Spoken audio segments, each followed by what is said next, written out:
Assalamualaikum warahmatullahi wabarakatuh.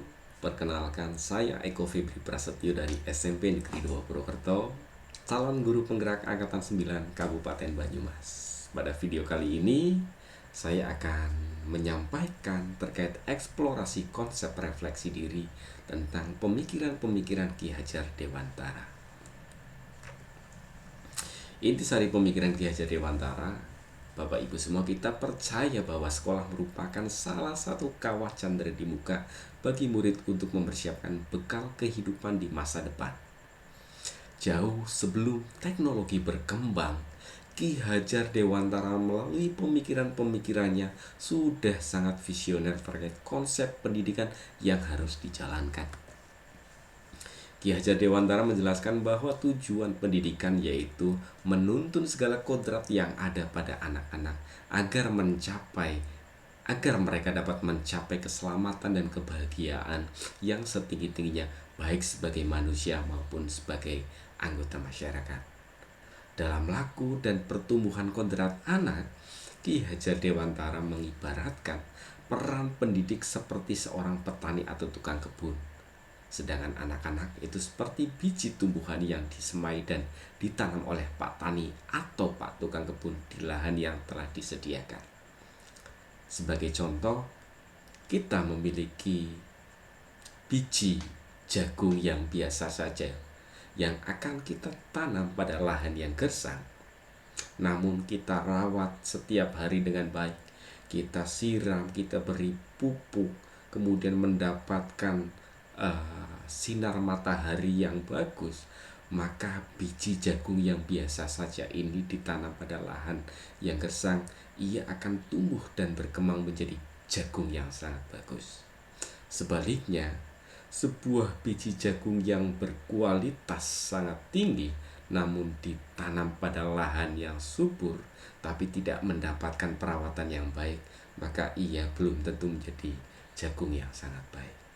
Untuk itu kita sebagai seorang guru hendaknya dapat merawat, mengarahkan dan menumbuh kembangkan murid sesuai dengan kebutuhannya sehingga ia dapat menjadi seorang manusia seutuhnya yang dapat hidup dengan baik sebagai anggota masyarakat.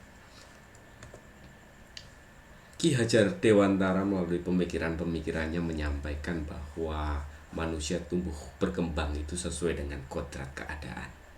Pemikiran Ki Hajar Dewantara tentang pendidikan adalah kodrat keadaan yang terdiri dari kodrat alam dan kodrat zaman. Kodrat alam berkaitan dengan sifat dan bentuk lingkungan di mana anak berada, sedangkan kodrat zaman berkaitan dengan isi dan irama. Bapak Ibu yang berbahagia, kodrat alam yaitu terkait dengan potensi atau bakat yang mereka miliki, ras, dan atau suku tempat mereka berasal, hingga karakteristik lingkungan budaya daerah mereka berada. Indonesia terdiri dari berbagai macam pulau. Tentunya masyarakatnya pun memiliki berbagai macam kebudayaan. Orang yang hidup di pesisir tentunya berbeda dengan mereka yang hidup di pegunungan. Ini termasuk sebagai kategori kodrat alam. Yang kedua yaitu kodrat zaman. Pendidikan merupakan suatu sistem yang dinamis yang berkembang sesuai dengan tuntutan zaman. Selain guru yang harus senantiasa berkembang sesuai dengan kebutuhan zaman, murid pun demikian. Mereka akan tumbuh berkembang sesuai dengan perkembangan zaman yang ada. Saya waktu kecil tentunya tidak bisa disamakan dengan anak saya yang saat ini masih kecil. Kalau dulu saya banyak bermain tembak-tembakan dengan pelepah pisang, anak saya akan bermain tembak-tembakan dengan mobile digital, Free Fire. Ini tidak salah karena kodrat zaman menuntut kita tumbuh dan berkembang sesuai dengan perkembangan zaman.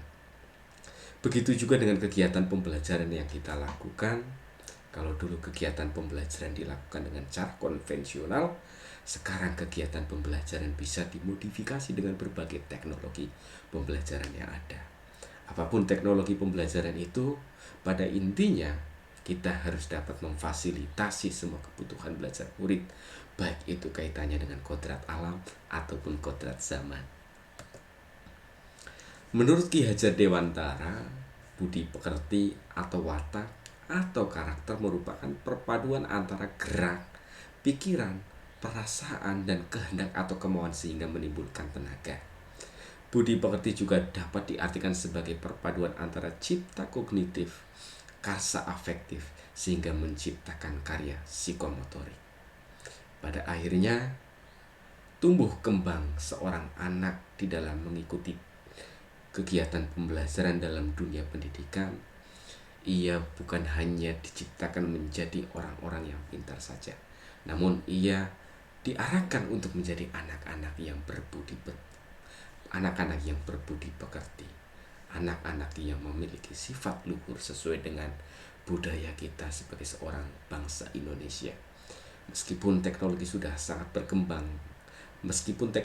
berkembang sangat pesat, namun kita tetap berbudi luhur sesuai dengan negara kita, negara yang Pancasialis.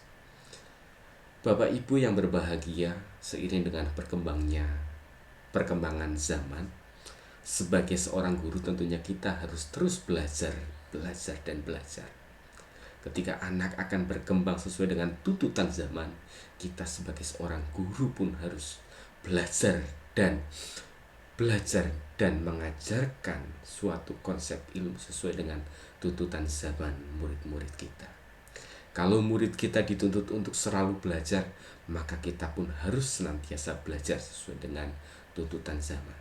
Sehingga kegiatan pembelajaran yang kita lakukan di kelas dapat menjadi kegiatan pembelajaran yang bermakna, yang dapat mengarahkan murid, menuntun murid sesuai atau mencapai kebutuhan hidupnya masing-masing.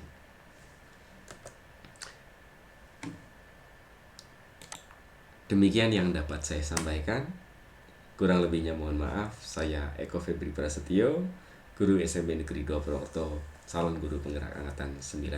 Wassalamualaikum warahmatullahi wabarakatuh.